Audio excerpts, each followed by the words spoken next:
My name is Anne. I work directly with Dr. Carlson, and I'll be doing a brief introduction to this session this morning. We welcome you all to our first of a series of health talks that will be sponsored by Be Well and presented by our founder and medical director, Dr. Mark Carlson. Many of you know Dr. Carlson already, and we are very grateful for our relationship with you. Dr. Carlson, for those of you who don't know, is a fellowship-trained geriatrician. He leads two organizations dedicated to seniors, Be Well MD and Be Well Clinical Studies. Be Well MD is an in-home medical practice providing primary care services to seniors in their homes and virtually. Be Well Clinical Studies is a medical research company conducting very important trials on medications that are being developed now to prevent and treat diseases and ailments and conditions for older adults. So in a moment here, I'll turn it over to Dr. Carlson to kick off this session. I've seen his notes on this presentation and they're good. You'll enjoy this conversation. If you have questions throughout this session, please put them in the chat box on the right. It should be on the right-hand side of your screen, or you can certainly unmute yourself and join in the group and ask the question to the whole group. We want this to be an open dialogue. Dr. Carlson loves conversation, so I know he'll have a few opening comments, but we'll welcome some conversation from you all as well. One more item, let me remind you that we have the second session next Friday, same time, 10 a.m. Many of you have already signed up for that, so you'll be receiving a link next Thursday, a new link for that session next Friday. So sit back and enjoy the conversation, and I'll turn it over to Dr. Carlson. Thanks, Anne. It's good to see everybody virtually this morning. We're in the midst of this pandemic, and the pandemic has changed our lives, of course, and now virtual meetings are the way to do things. It's a little bit unfortunate, but it is nice that we do have this tool, this virtual tool that allows us to connect even though we can't be face to face. One of the pleasures in life for me is getting together with my friends and sharing coffee. And so I hope you all have your cup of coffee. I've got mine, and I'm enjoying my morning coffee. Coffee, just a quick word about coffee. It's the most consumed beverage in the world after water. And it is something that, from a medical perspective, I am very interested in, primarily interested for my own personal health, because as a coffee drinker, I was wondering many years ago, as my coffee consumption added up, I was wondering, what is this doing to me? And I had heard myths through the years that coffee wasn't necessarily good for me or for you. And as I dove into the topic, I realized that the myths were probably just that, meaning we have very good medical evidence now that shows a dose relationship between longevity and coffee consumption. So in other words, the more coffee you drink, many studies have shown the longer you live. All-cause mortality is typically reduced in heavy coffee consumers. And as you can imagine, as I'm consuming my fourth or fifth or sixth cup of coffee every day, that was a reassuring finding. And I've looked into the studies. Not all confirm this. Not everybody believes that there is a longevity advantage with coffee consumption.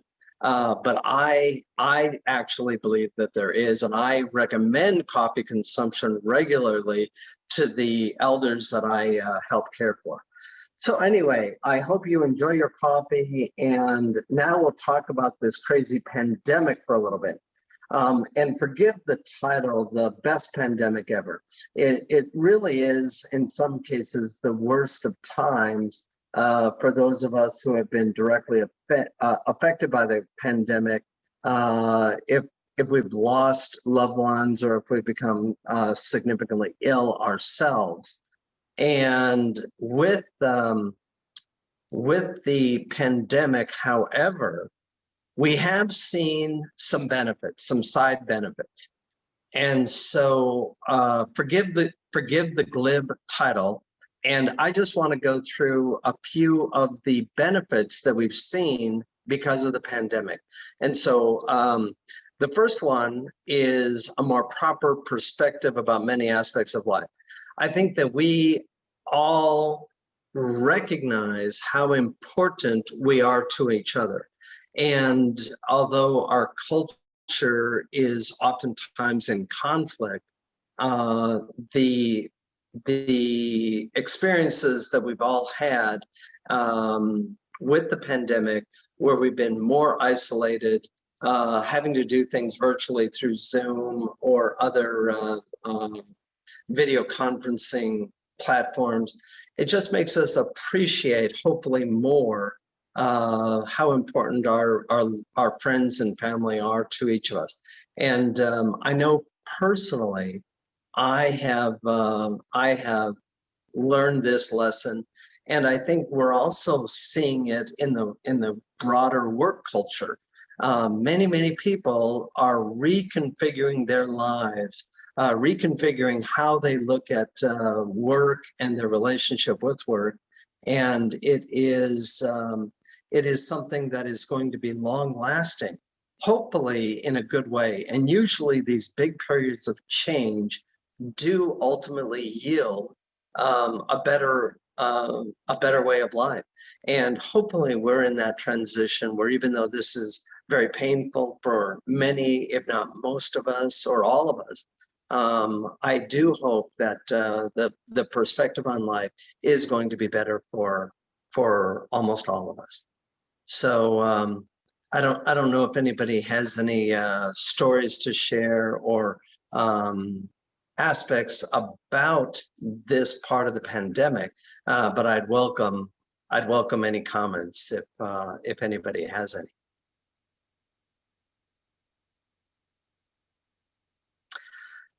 Secondly, is another aspect that I personally have or professionally have experienced, and that is the fact that telemedicine is finally now a viable tool and is utilized in everyday medicine.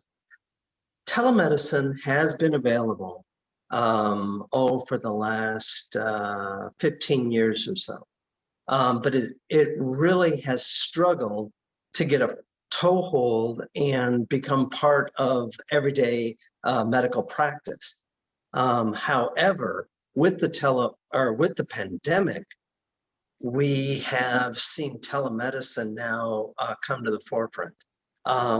In any situation where being face-to-face increases risk, utilizing a tool like telemedicine is certainly something to be grateful for. And in the early years of BWellMD, we were utilizing telemedicine as much as we possibly could, but we were really struggling. Not everybody accepted it, and certainly Medicare and the other payers, the insurance companies, did not generally accept it. You had to have very specific circumstances in order for telemedicine to be utilized, i.e., you had to be in an underserved, typically rural setting, and the patient had to be oftentimes in a very specific type of environment. They wouldn't, Medicare and the other insurers would not allow us to see the patient if they were in their own home. And now, because of this pandemic, telemedicine has become part and parcel of our everyday lives. I use telemedicine every day in some form, and I know many of my patients appreciate that, and it allows me better access to them better access to me. And I think when the full story of the COVID-19 pandemic is written, telemedicine will be a significant part, a significant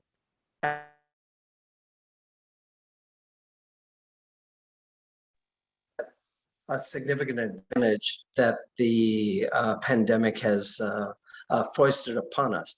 And so, again, it is a terrible time in history, but it is also a time in history that is fostering some advantages. Dr. Carlson, I have a question that was posed by one of our viewers about telemedicine, and they asked, do you feel that telemedicine may go away once the pandemic subsides? I would be shocked if that happened, meaning Medicare, I do not believe is going to be able to put this back in the box. Meaning, if you look at the history of Medicare and the way that they approve new procedures, new ways of doing things, once they approve of something, I'm not aware of a single example. I'm sure there are some, but I can't think of any off the top of my head that would be an example of one where Medicare has gone backwards. And so they've approved this, and for the most part, patients, the population, doctors, we've all embraced this. It's a way for us to operate more efficiently and effectively. And so I'm going to be very surprised if telemedicine is a tool that is removed from my bag eventually. Now, I could be wrong about that, but I really don't see that happening. And in the very beginning, this was a common question that all of us, my colleagues and I, were asking. And we were asking it because we didn't want the rug pulled out from under us at some point in the coming years, months or years, once the pandemic is over. But the pandemic has created this scenario where the telemedicine is such a great tool and is helping us that I just can't see them trying to get rid of this benefit. It's too good of a benefit to abandon now, in my opinion.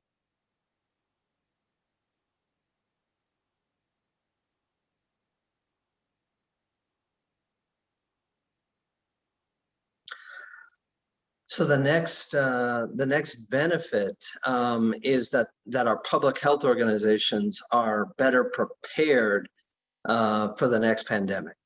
What we've learned about COVID-19 and the preceding pandemics that occurred back earlier in the 2000s, initially the SARS pandemic and then the MERS pandemic, those were the predecessors to COVID-19.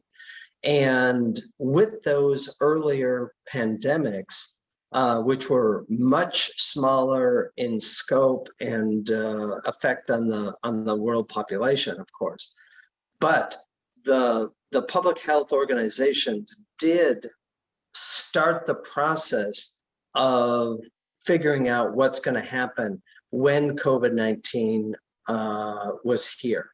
And of course, we were not totally prepared a couple of years ago when this first became revealed. But the experience that we've had now over the last 2 years has identified many of the holes in our public health plans. And I think that that they have learned an awful lot. Now, if you listen to the news, if you read the news, it oftentimes is hidden from us how the public health organizations are actually improving.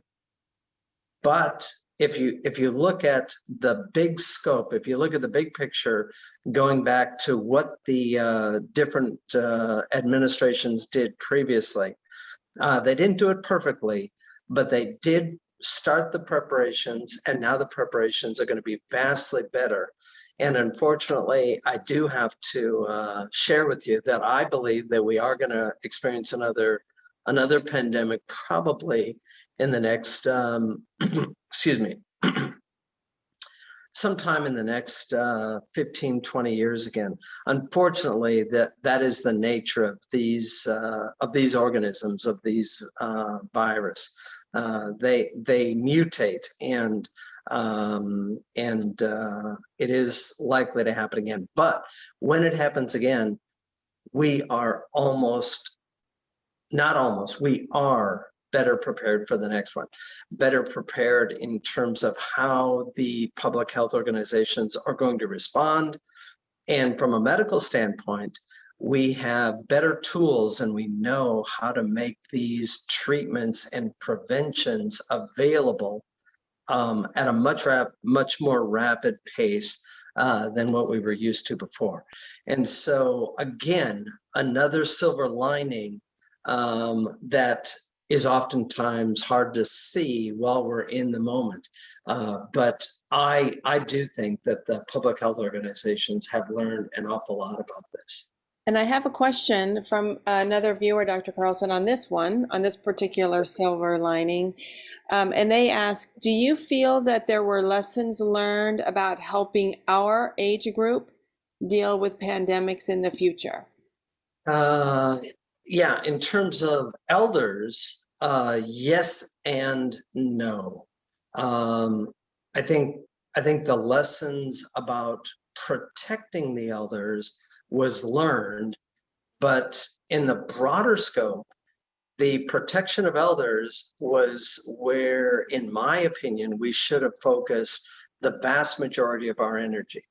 And that is one aspect that we probably missed the boat on. And instead of putting most of our energy into protecting this age group, which is the most vulnerable, we put our energies into protecting everybody. And of course, the vast majority, 75% of the population are not in that high risk category. And so we wasted some of our energies protecting those of us who don't need protection necessarily. So this is something that I think we've learned how to do this better next time. We do know that the elders need protection, and we've done a pretty good job of doing exactly that. I think the elder cohort nationwide has been vaccinated above 90%, above the 90% level. So they are the group that is most at risk, and they are the group that has been protected the most. I think the next time we're going to be better at figuring out who is at risk, which groups are at risk, and focusing more of our energies purely on them rather than trying to protect everybody. And I forgive I forgive those who were making policy in the beginning, because we really didn't know where the risk was in the beginning. But now we do. We clearly know that the elders are the most at risk for this pandemic, for this COVID-19, and we are doing the right thing by them now. I hope that that those lessons carry on beyond 2022 into the next realm that we need to focus on. And then a sort of a related question, I think, someone else asked, in 15 years, there's going to be new people in this administration. Do you think some of the responsiveness will be forgotten, or will there be new technology to replace what they used this time? Certainly the next administration will abandon some of the lessons. I mean, that's politics. But hopefully there will be enough institutional knowledge that we've gained that has been proven effective, that they'll retain that. I'm going to cross my fingers just like the rest of you. Good luck with that. Regarding the technology, 15 years from now, I am 100% certain that we are going to have better tools and more effective ways to treat this, not only this disease, but anything that comes down the pipe, and prevent those things. It really has been a great thing about how medical science has been advanced over the last 24 months in a way that many couldn't really envision. But now we are seeing these technologies, these monoclonal antibodies, these vaccines, the kinase inhibitors, the antiviral medicines. Many of these are not fully known to the public, but there are many, many things that we've learned how to use and how to develop, how to distribute much more effectively than where we were in 2018 or 2019. And so, yes, the technology is absolutely going to be better. The politicians, are they going to be better? Probably not, but maybe their policy in this one little niche will be better. We can only hope and pray for that. Okay, we'll move on to the next one. So vaccine development technology has taken a giant leap forward. I think everybody sort of understands this now. We only need about a 2-year memory to look back at regarding vaccines. If you remember, or if you'll recall, back at the beginning of the pandemic, there was predictions that vaccines would take 3, 5, 10 years in some cases were the predictions for them to be developed and approved and brought to the market. And those predictions were based upon old policy and old ways of doing things. And this is where the public health organizations and the policymakers got it right. They rapidly approved Operation Warp Speed, if you remember, and Operation Warp Speed took away many of the regulatory burden that the Pfizer's, Moderna's, AstraZeneca's of the world's had to operate under, in order to bring a new vaccine to market. The timeline for drug development and vaccine development typically is measured in many years or decades rather than months. And Operation Warp Speed allowed us to rapidly marshal the medical research community to develop these vaccines quickly. And the approval process and the clinical trial process was shortened. And I think a lot of people or a lot of critics have suggested that there is that the vaccine development was just not done appropriately. And it was not done as thoroughly as what previous vaccines were put through. However, it was done to a sufficient level to meet the risk. The risk of the pandemic was so great that we were willing, and appropriately so, to shorten the development process. And these vaccines were shown to be effective and safe in the moment. Now, we're learning about this all the time, and these vaccines are going to have to evolve. But the medical organizations, the pharma companies that develop these vaccines, they fast forwarded this process in a way that many of those critics did not think was possible. And of course, we all benefited from that because the pandemic really really hit worldwide starting in February, March of 2020, so less than 2 years ago. And within a year, these vaccines were developed, tested, proven to be at least initially effective and reasonably safe. And then they were rolled out to the world in a manner that has never been done before. And the population has been vaccinated, and that process continues to go on today. And these vaccines are now going to be updated in a very similar manner to the influenza virus. And so we all know about annual influenza vaccinations. The reason that those influenza vaccines need to be given every year is because the virus mutates. And the COVID-19 virus is appearing to be very similar in that aspect of it. And that mutation is going to be studied, is being studied as we speak. And as it mutates, the vaccine will be modified in order to be more effective for the new version of the virus, i.e. the Omicron. And I just learned this week that there's a new Omicron variant, BA.2, that is cropped up in Europe, and almost certainly that is the genome and the protein structure of this new variant is being studied, and they are predicting as we speak what the next vaccine needs to look like and how it needs to be developed in order to give us protection against it.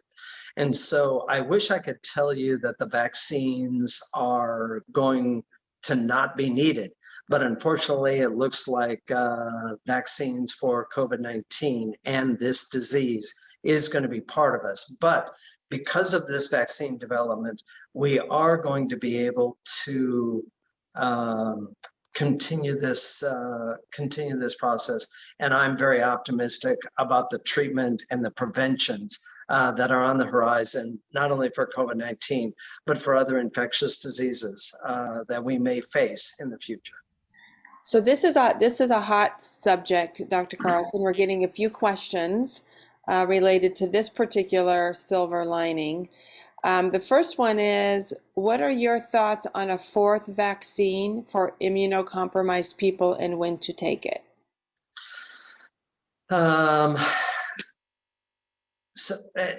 This question is very difficult to answer succinctly.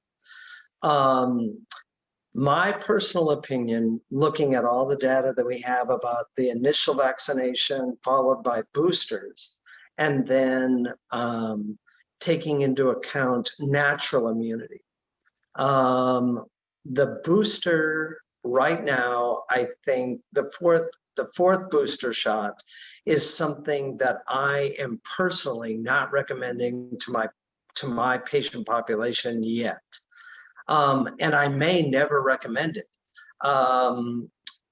What we're learning about COVID-19 and Omicron is that the virulency of this disease, how sick it makes us, is diminished. It's also more infectious, meaning it transmits more readily than the previous variants. And all of that means that all of us, no matter what we do, are likely to come down with Omicron or another variant, most likely Omicron, COVID-19, because all of us will be exposed to this given the nature of the disease. Excuse me. And therefore, the natural immunity that all of us develop along with an initial vaccine series, and I speak with this because this has been studied pretty effectively, means that our natural immunity is good. The vaccine boosts that even higher. And if you have natural immunity plus even one vaccination, you're protected at a pretty high level against hospitalization and death, or in other words, you're protected against severe disease.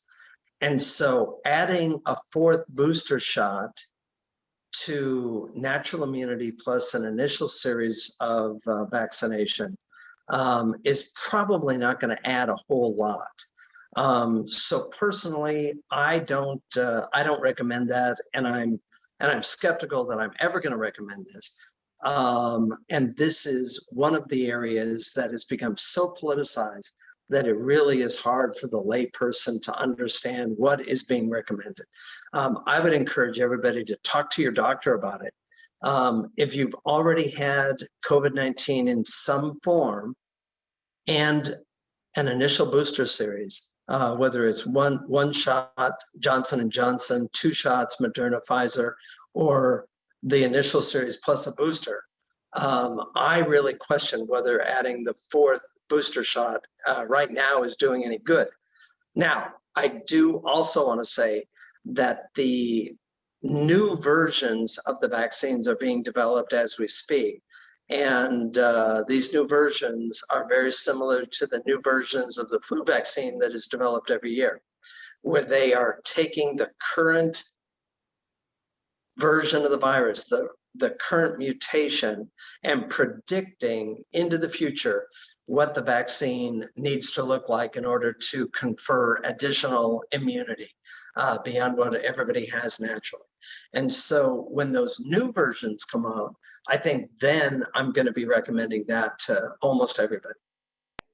So you mentioned the flu vaccine as part of this. Another question is, will they be able to combine the COVID vaccine and the flu vaccine into one shot? Almost certainly, yes. And those combinations are being developed as we speak. And our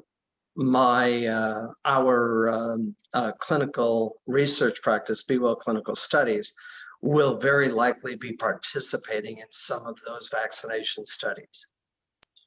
So also somewhat related, another question is, why hasn't this turbo boosted technology that you talked about for vaccine development for COVID been applied to other conditions like cancer, diabetes, hair loss? In short, these technologies are incredibly complex. I used to have the belief that the neurologic system, the human neurologic system, was the most complex biological system out there.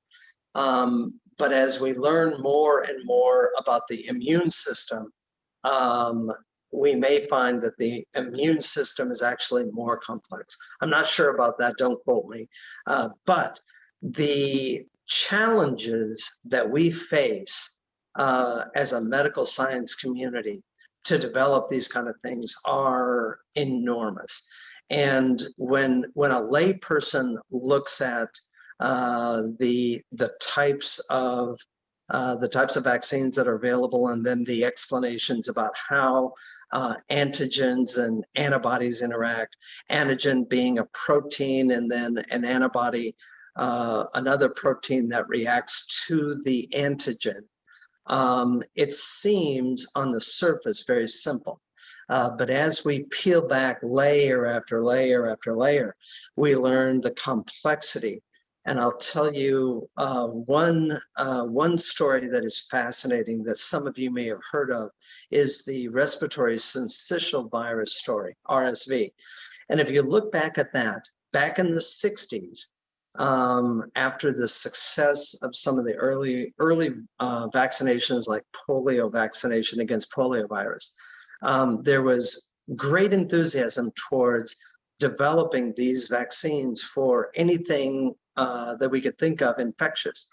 And RSV was one of them. RSV continues to be a big problem worldwide and here in the United States, infecting many, many infants and elders.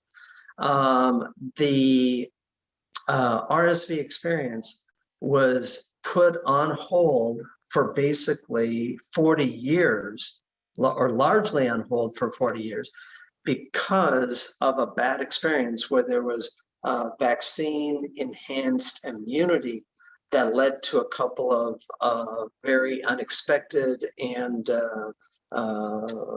unfortunate deaths of a couple of infants.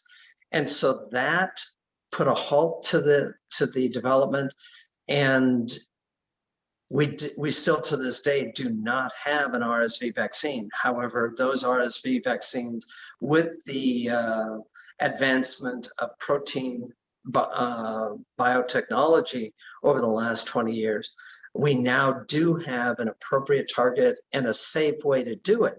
But it's taken us, again, 40 years to get to this point. And so the RSV vaccine is going to be on the market probably within the next 24 to 48 months, finally, after 40 years. And this is just one little story about how complex these biological stories are, whether it's cancer or hair loss. But we are making tremendous strides forward, and the advances that we're seeing with COVID-19 are certainly contributing to those advances. And I think we are going to see a lot of new technology in the realm of cancer, rheumatoid disease, cardiovascular disease, that we haven't heard of in the past, that we haven't expected because of the this silver lining regarding vaccine development technology that we've learned about during the pandemic. Okay, so I welcome any of you to unmute and ask your question if you prefer to do that rather than type it in the chat box. Then we have another question from the chat box. Vaccines in the past, like MMR and smallpox, resulted in the eradication of those diseases. Why now are those vaccines only reducing mortality? Let me think of that.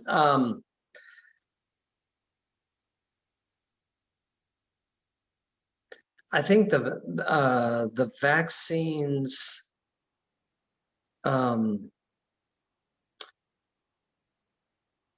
vaccines have always reduced mortality. And I think the questioner is wondering about why are the vaccines not reducing transmission? Mm-hmm. And so infection in the world of COVID-19, infections are still occurring, but the severity of the disease is lessened because of the immunity that is conferred by the vaccine. But the vaccine, the different vaccines work differently with each disease process, and the infection rate and the infection process is different as compared to the disease process. And so the spike protein, which is so important in the transmission of COVID-19, we are able to affect that to some degree to diminish the transmission, but we can't totally eliminate the transmission. But fortunately, even though we can't eliminate the transmission, we're only reducing it to a degree. We are conferring good immunity that allows the immune system individually to attack the virus and get rid of it before it makes people deathly ill. I hope that answered that question. That's good. Okay, those are the questions we have for that particular silver lining, unless anybody else has any others you'd like to ask Dr. Carlson directly. Okay, we'll go to the next one. I believe this is the last silver lining. Yeah, and just in the interest of time, I'll try to be brief, but also in the interest of propriety. Governments and the politicians hopefully are learning from this. I think we've already touched on this to some degree. Anne, of course, knows, and anybody who knows me well, you don't want me getting up on my soapbox talking about the politicians. But I am cautiously optimistic that the politicization of this disease and the way that it has fostered a breakdown of our society, I hope that this is not something that we see continue, and I hope that the better parts of our nature and the better parts of the politicians and those who make policy for us overwhelm them, and we realize that we've got to do it better the next time.